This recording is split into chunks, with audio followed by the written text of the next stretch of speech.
guest is the sole creative force behind Rob Benedict's country music alter ego, Clay Dix.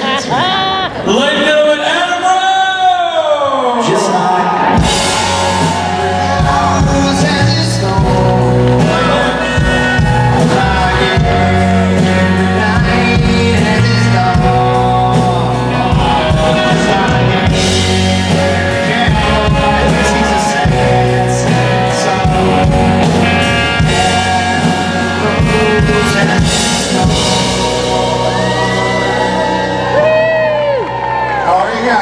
thank you. Give a round of applause for these fellas. Adam, I forgot the Clay Dix story. I forgot about that. That was you. Dude, yeah, do you guys know about Clay Dix? Yeah. Anybody? I know. Yeah? Here, Mike. Here, use mine. Before we get into this story, we gotta let Rob Benedict be Clay Dix. Ladies and gentlemen, on the mic, country music sensation, Clay Dix. Clay Dix and I come here to sing a song. Name's Clay Dix and I just got this one man song. A lot of people say that did me wrong, but Clay Dix and I sing this a song. Thank you. Unbelievable. Guys, we are in the presence of greatness. That's just a sample. But so the original story is in Nashville.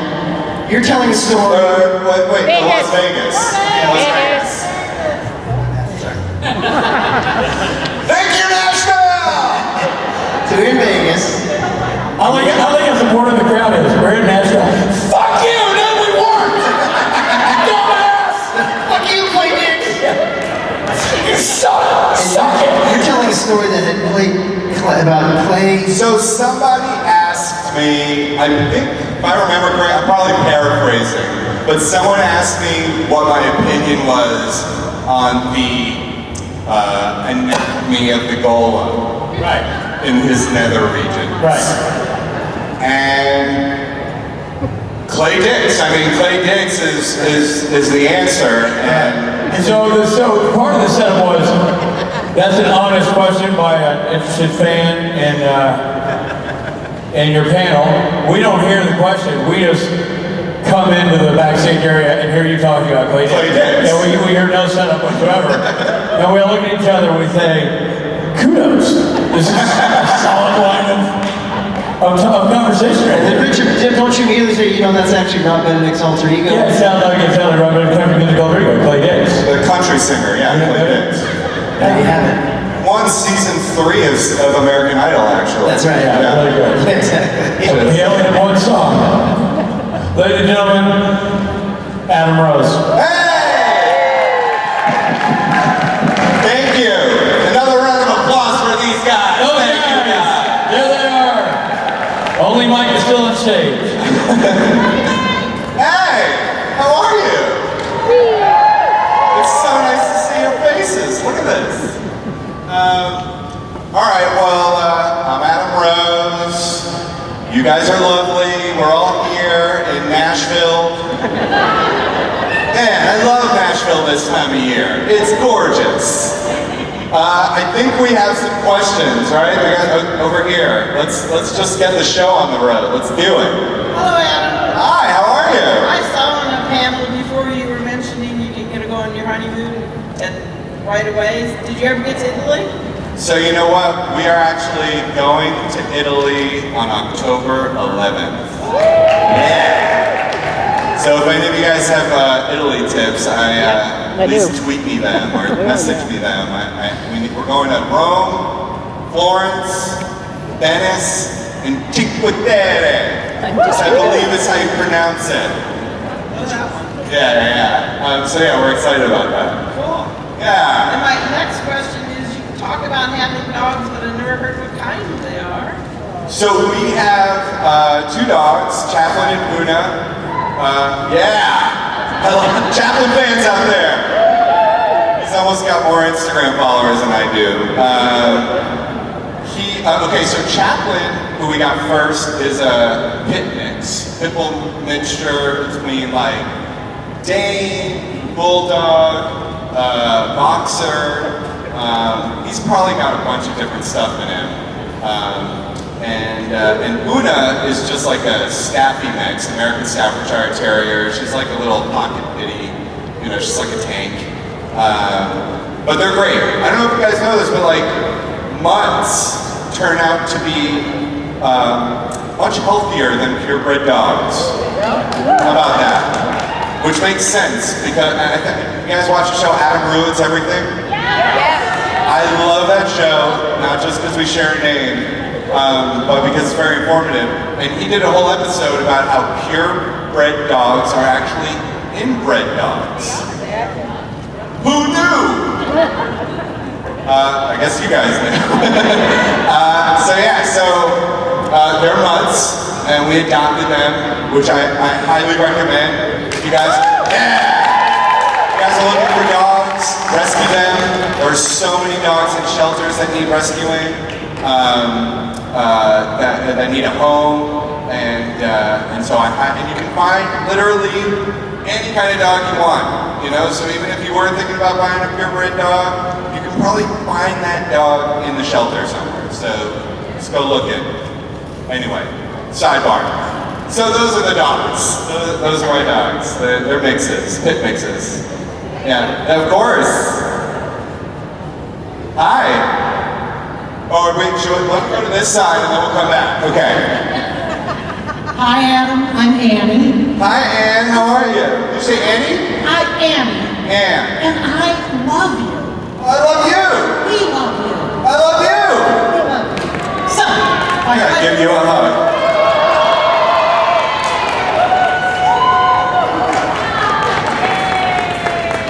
So much. This is the best. Question in there. Yeah. So, I'm excited and we're excited about your new show. Yes. Woohoo. Very happy whatever. Yeah. So, but which cast and crew are you happy with? Say that again. You can talk a little louder. Which cast are you and crew are you more at ease with? That one or Supernatural? Oh, that's a dangerous question. Interesting question. She's asking which cast and crew I'm more at ease with. Well, let me say this. I've done 2 episodes of Supernatural. And in those 2 episodes, I got along so well with the crew. I made friends with Jared and Jensen while we were doing it. They couldn't have been more welcoming.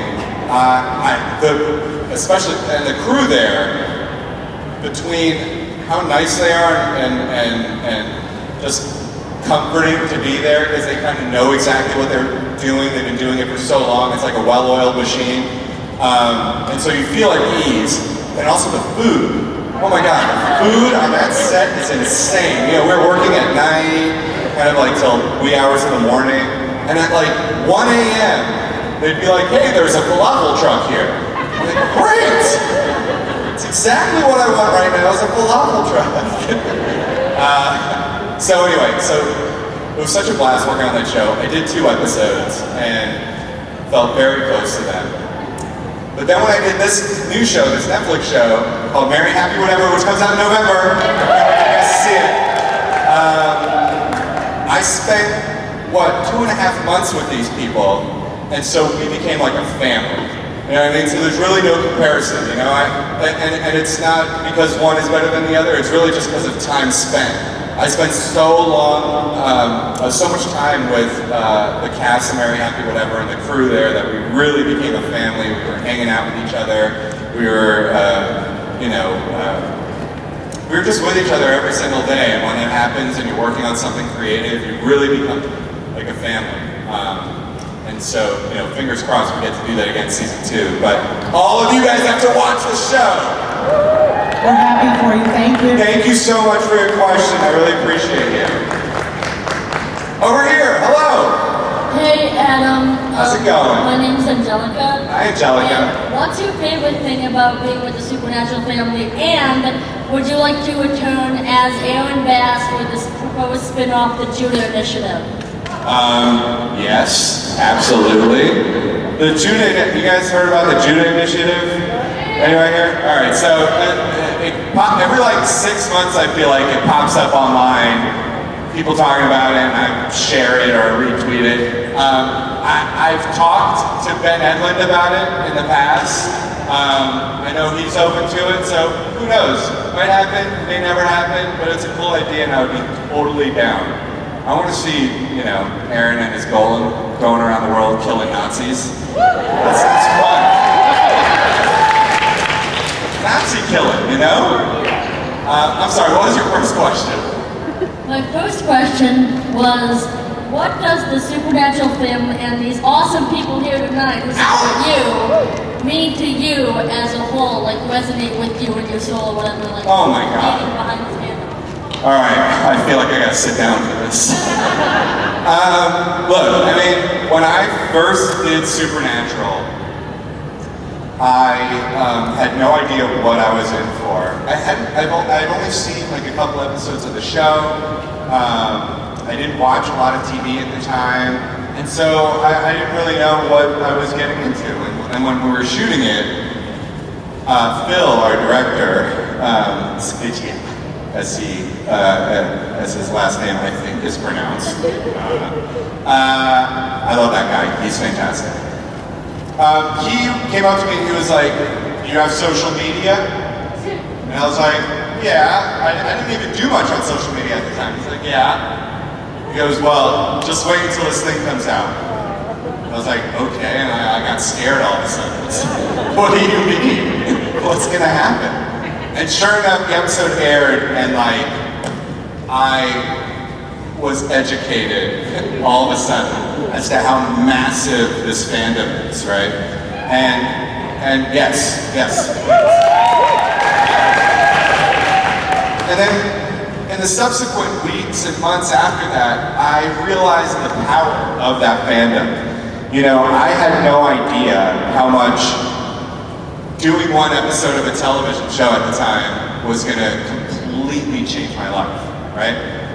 All of a sudden, I was using social media a lot more because there were people out there listening. And that turned into something, really a hobby of mine that I love and that I hold dearly, and I love interacting with all of you guys on there. It is another level of kind of community building that I just hold dear to my heart.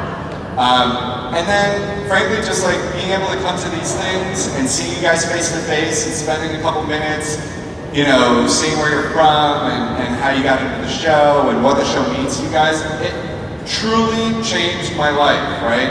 It made me realize that the work that actors do can be so much more important than I think we sometimes give it credit for. Not because we're saving lives or anything like that, just because I think stories are so important. I think stories themselves, and we're not responsible for creating them, but just being paints on a canvas to tell these stories. But they can really impact people for the rest of their lives, and I know I've been impacted by those stories myself. So, a roundabout way of answering your question, what does this fandom mean to me? I mean, it means the world to me. I hope to be able to continue this relationship for the rest of my life with all of you guys, because it has given me courage and belief, and it's just been overwhelmingly positive in my life having you guys in it. So I really can't thank you guys enough, seriously. Thank you, Angelica, for your question. I appreciate it. I love you. No, me more. I love you more.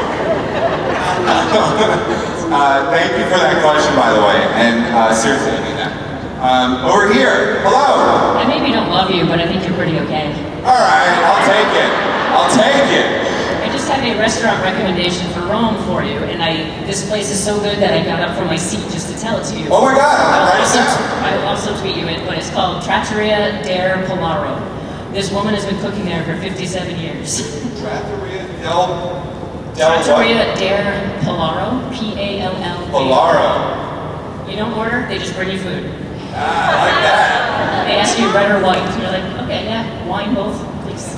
I love that. Okay, I just wrote it down. I'm going there. Thank you. What's your name? Krista. Krista, thank you so much for that. I appreciate it. Anytime. Oh wait, don't I know you? I know you. Don't I? We met. Yeah. How's it going, Krista? Nice to see you. That's it. And thank you for that suggestion. I'm going there. I'm really just going to Italy for the food. You know, museums are fun. History's nice, but pasta's the best. You can quote me on that. Hi. Trying, he moves a lot. Hello. How's it going? Getting better every minute. Yeah. So I took my daughter out of school. Your first episode is one of my top 5 of the entire series. Yes. I love that. Thank you. And I fantasize that I want my own golem. Me too. That was my question. Oh, whether or not I do too? Look, who wouldn't want an 8-foot dude made out of clay follow me around? Frankly, I would probably want it mostly to carry me around, you know? Because, you know, walking's kind of a drag sometimes. No, what do I want the golem for? I would want no one's gonna mess with you if you got the golem next to you, right? No one. And also, it's like a good, odd couple kind of situation. I think we'd get a lot of, Oscar and Felix action going on. If we lived together, that is. I'd be the messy one. No, he'd be the messy one. Yeah, he'd be the messy one. I'd be the anal retentive one. Anyway, to answer your question, yes. I'd love a golem. Who wouldn't? So I was wondering, the actor who played the golem? Yes, John DeSantis. What is he really like? Oh, first of all, he's like one of the nicest guys ever. Could not have been nicer. His voice really sounds like that, which was shocking. Yes, he's got that he actually has that voice. The things that weren't real were his neck and shoulders. They gave him a little piece for that, and his hands. They gave him 2 little glove-like things that made it look like he had these enormous hands. But he really is, 7 or 6'11" or 7 feet, something like that. Couldn't be nicer. We had a blast on set. I was totally bummed that he wasn't there for the second episode. I just pictured he was in the club, dancing. But yeah, I love that guy. He's fantastic. Yeah. Thank you so much. Of course, thank you. Hi! Hi, Adam. My name's Dakota. What's your name? Dakota. Sorry, I must be deaf. Dakota? Dakota! Hi!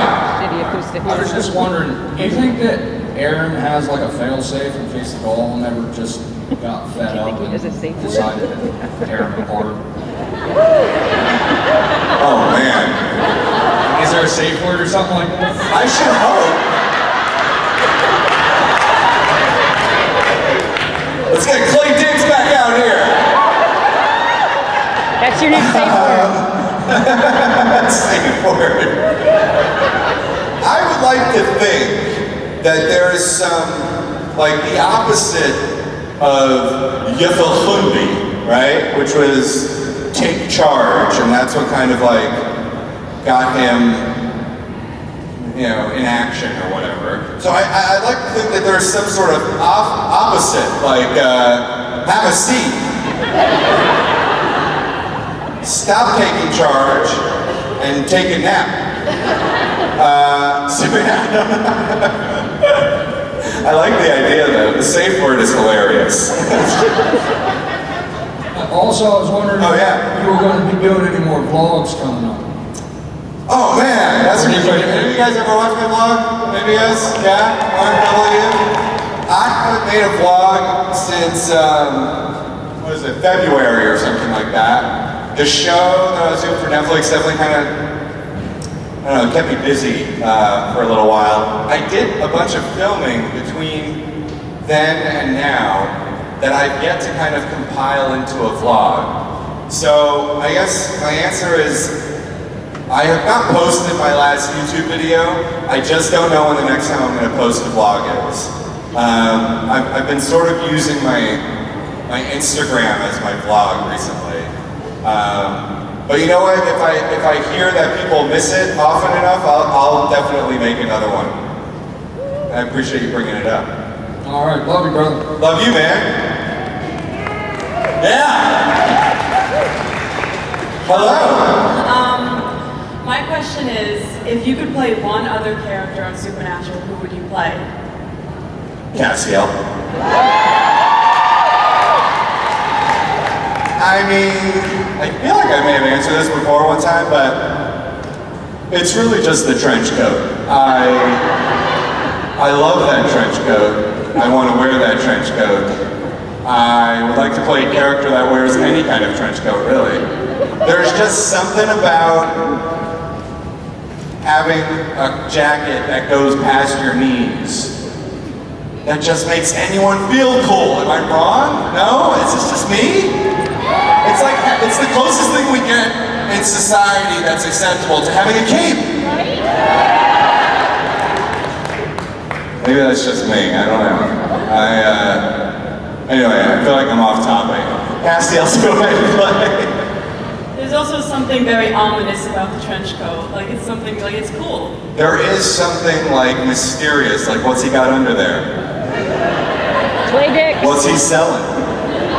Also clay One of dicks. these things? So the clay dicks come in. Clay dicks? It always comes back to clay dicks. Way to doesn't steal it? that from me, Rachel. Yeah, that's my answer. I feel like that's everybody's answer, isn't it? Yeah, maybe? Clay dicks. Thank you. Thank you so much. Hello! Hi, Adam. Hi. You were hilarious, just so you know. What's that? Sorry? I said I you're can't hear. hilarious, just I'm so sorry. I'm going to make you repeat it one more time. I said you're hilarious, just so you know. Oh, thank you. I'm hilarious and I can't hear. I appreciate it.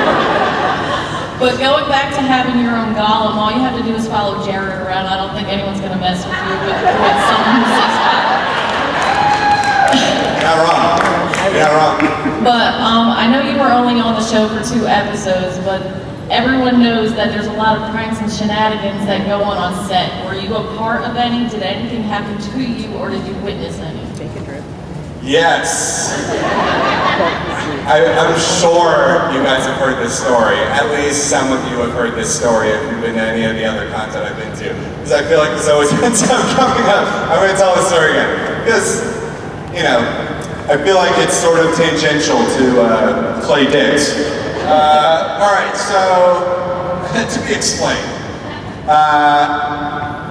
There's a scene when Jared and Jensen are discussing how they're gonna take care of me and the golem, basically. Not take care of us, like get rid of us, basically. And I come in, I'm trying to be all tough, and I'm like, you know, that's my goal. Like, if anyone's gonna deal with him, it's gonna be me, you know? And I'm supposed to, like, be intimidating to Jensen, which is difficult to say the least. But anyway, we're in like this like heated moment, you know, we've got this exchange, I'm looking at Jensen, right? And above Jensen's shoulder comes Jared.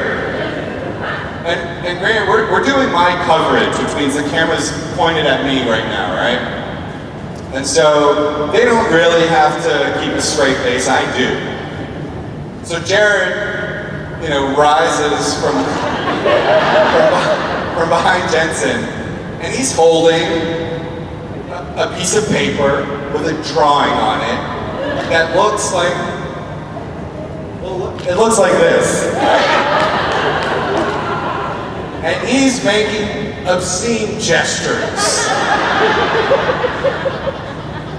I won't do them because I feel like it'll turn into a GIF or something.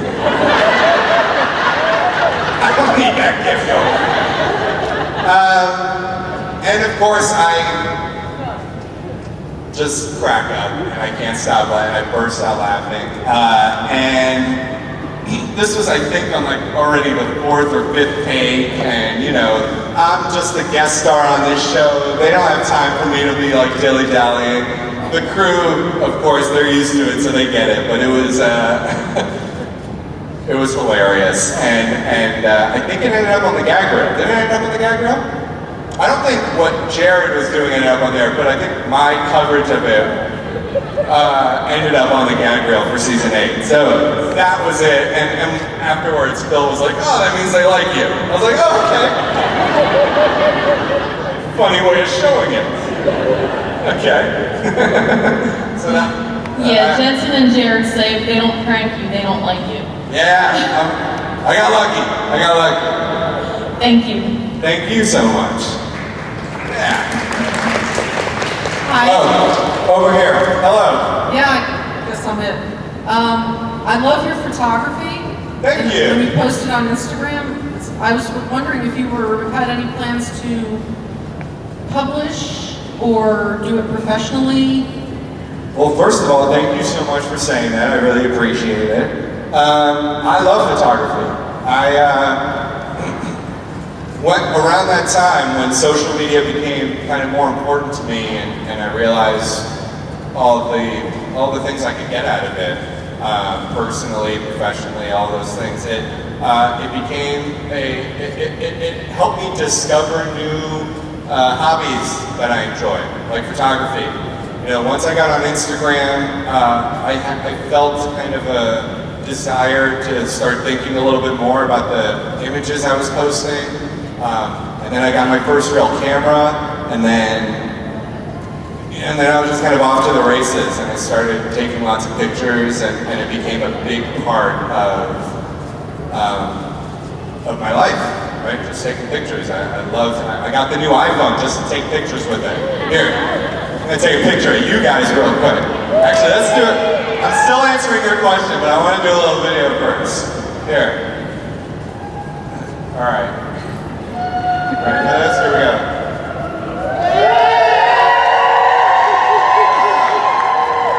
Hi, SPN family.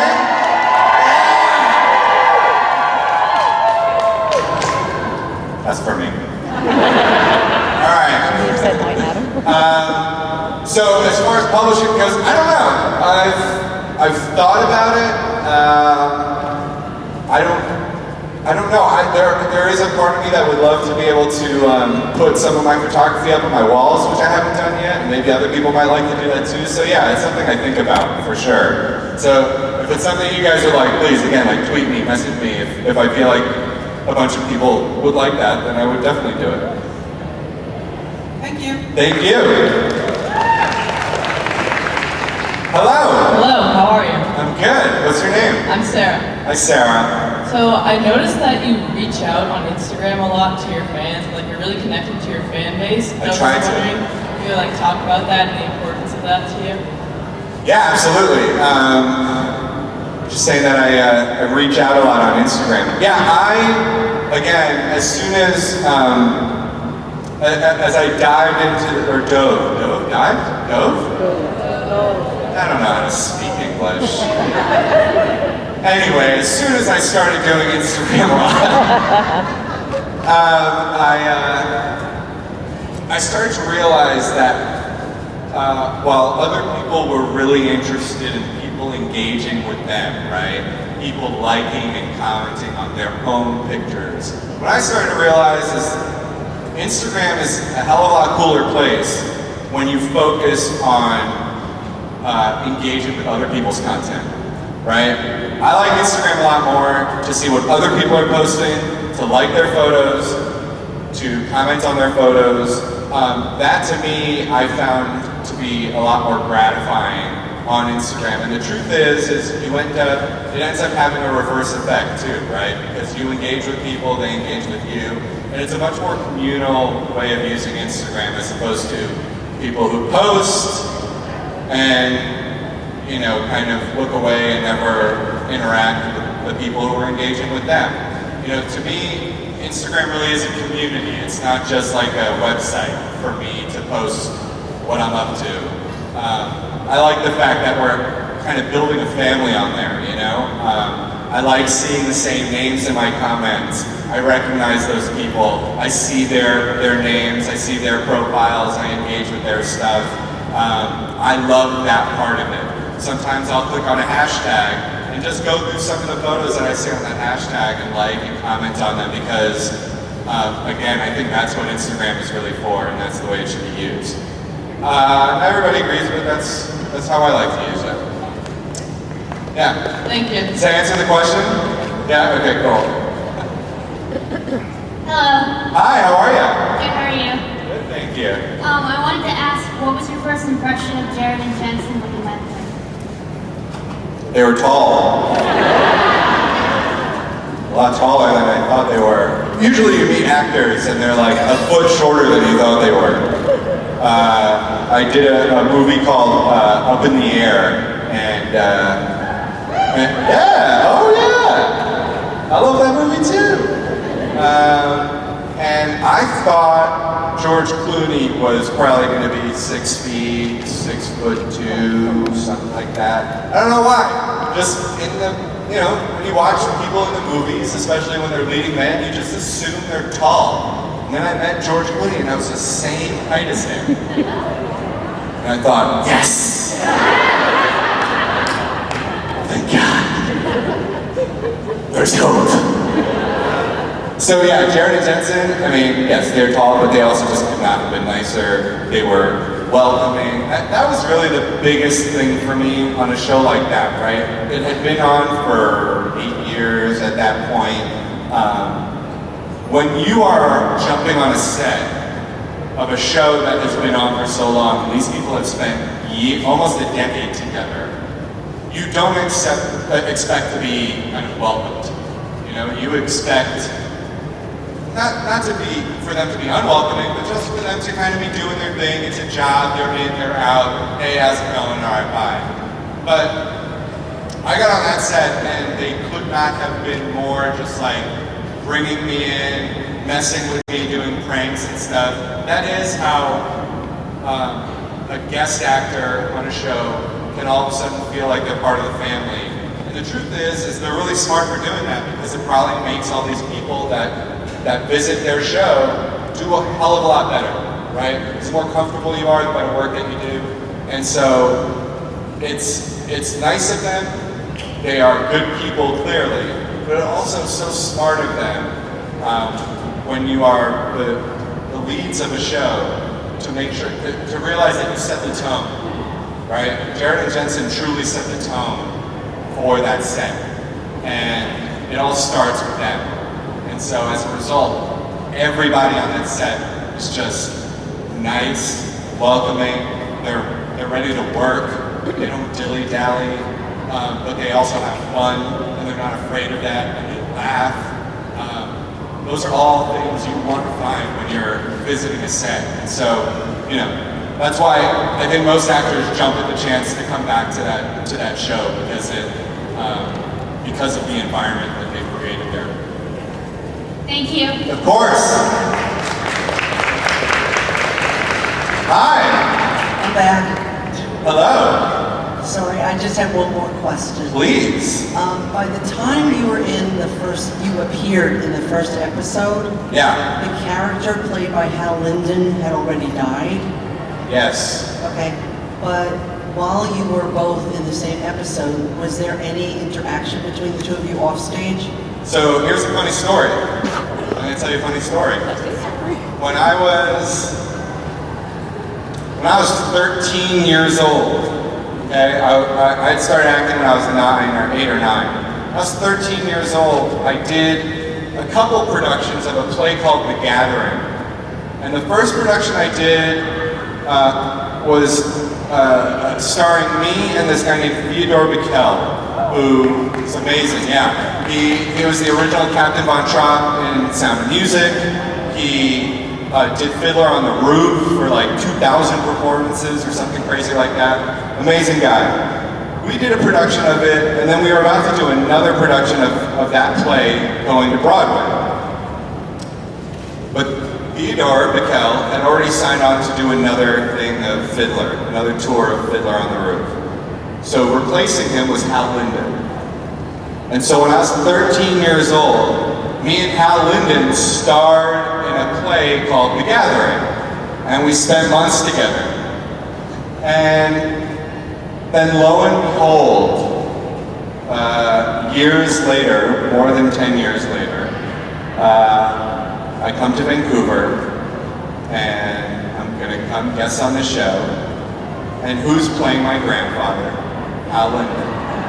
And we saw each other at the hotel and had a laugh about it because it was just crazy, you know, like the chances of him playing my grandfather again ever were nuts, but over a decade later is even crazier. And so we ended up going to lunch and getting to reminisce and talk about that time working together, and yeah, it kind of came full circle, and it's one of those things that makes you feel like you're in the right place at the right time, you know? So that's my Hal Linden story. I am so glad I asked that question. Yeah. It's a great story. Oh, awesome. Thank you for asking me. Hi. Hi, Adam. What's your name? Cassie. Hi, Cassie. Hi. So I just recently watched Veronica Mars. Yeah. Veronica Mars. I saw the revival. Sorry? I saw the revival. And Yeah. I was just wondering how it felt to be on that set again, and if you're coming back.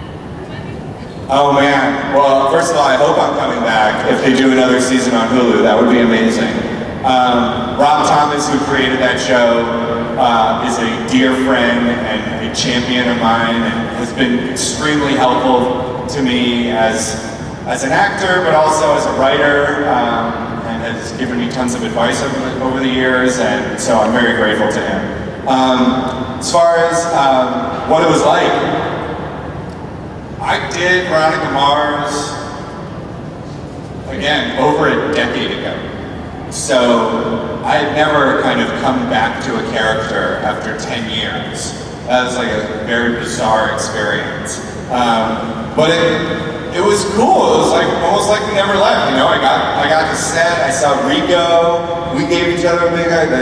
Rico Colantoni plays Veronica Mars' father. And then Kristen Bell jumped on my back and gave me a big hug. I mean, it was like we had never left. And except I was just hairier. A lot more hair on my face than when I did the show originally. But yeah, no, it was, and honestly, I don't know if you guys saw it, but they didn't need to bring me back at all. That was just like out of the kindness of Rob's heart, because he really wanted to include familiar faces from people that were beloved on the show, and it just, it was wonderful. It was just such a cool experience getting to go back and hang out with those guys again. I like seeing you back. Oh, thank you so much, Cassie. I appreciate it. All right. How are we doing? I think we got all those questions out of the way, huh? All right. Well, I don't even know how much time we have. Where are my people? 10 minutes. Hello? Is it just us now?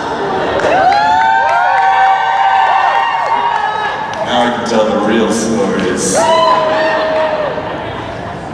So, let me tell you about the time. Oh, wait, another question.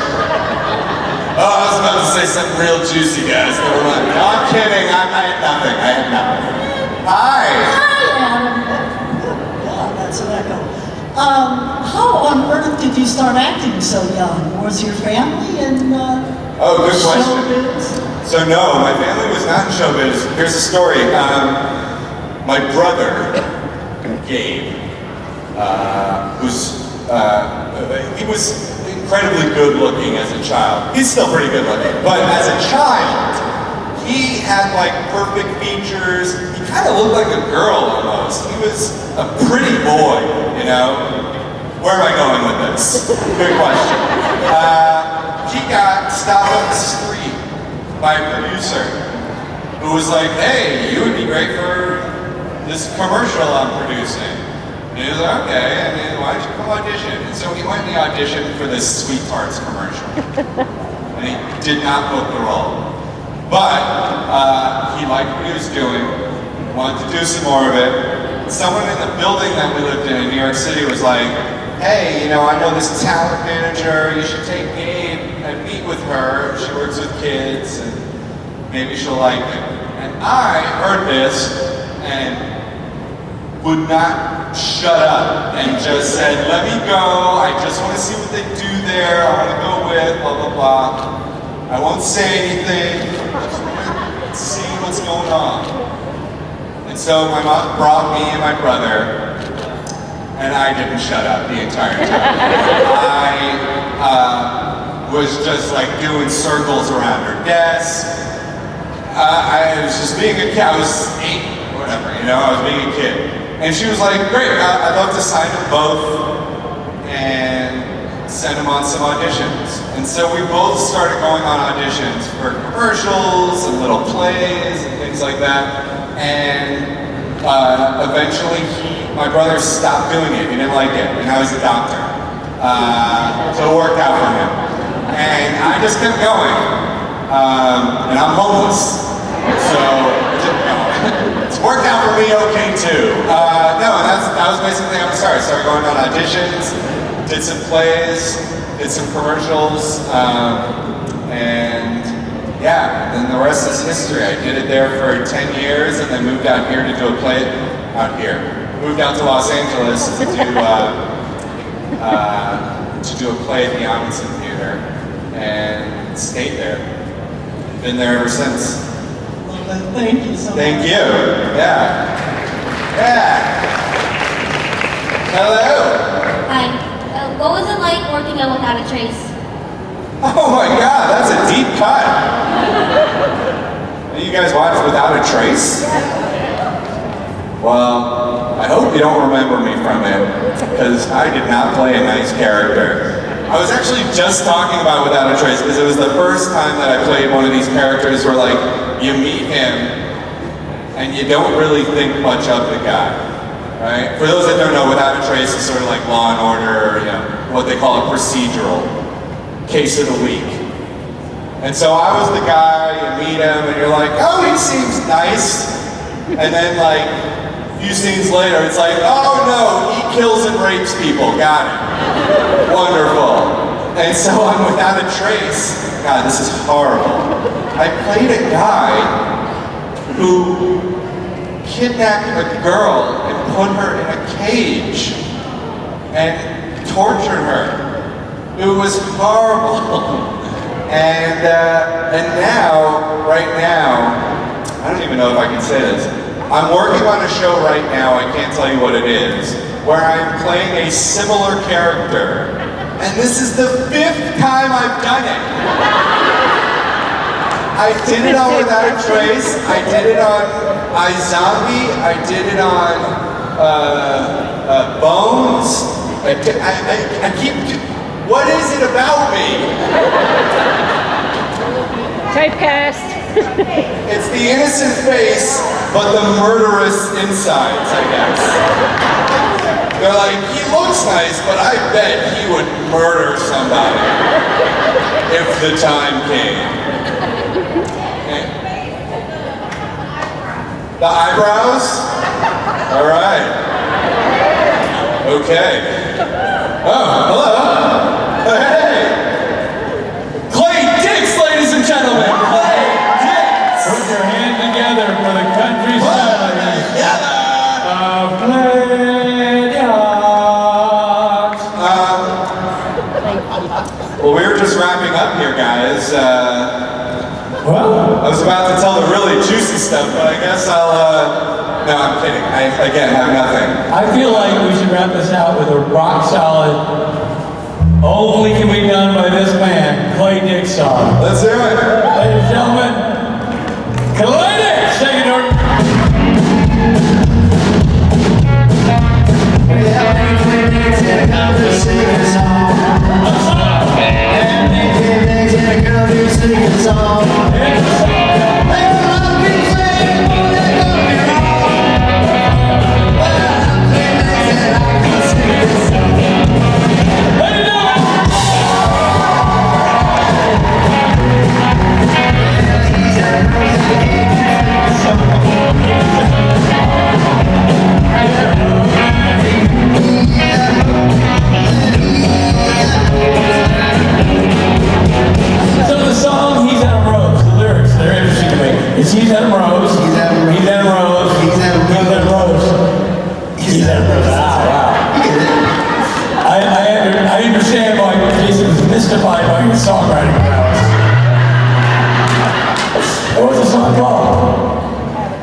And then in parentheses, he's Adam Rose.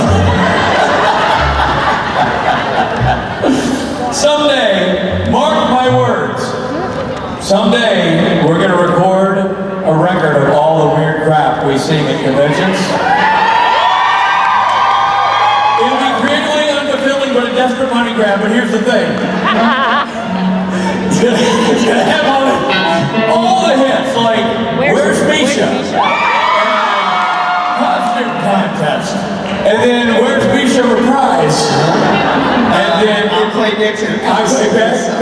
It's gonna have the Adam Rose song. It's gonna have Last Question. Might even dust off rules and regulations in there.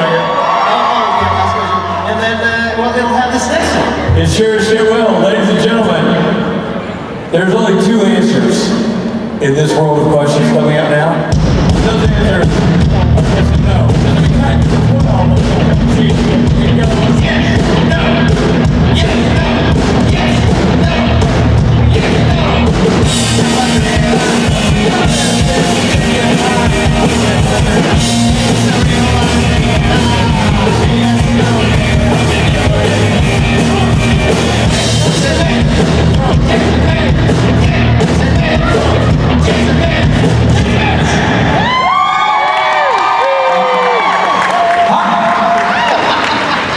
How are you guys? Good. My friends going out. There's something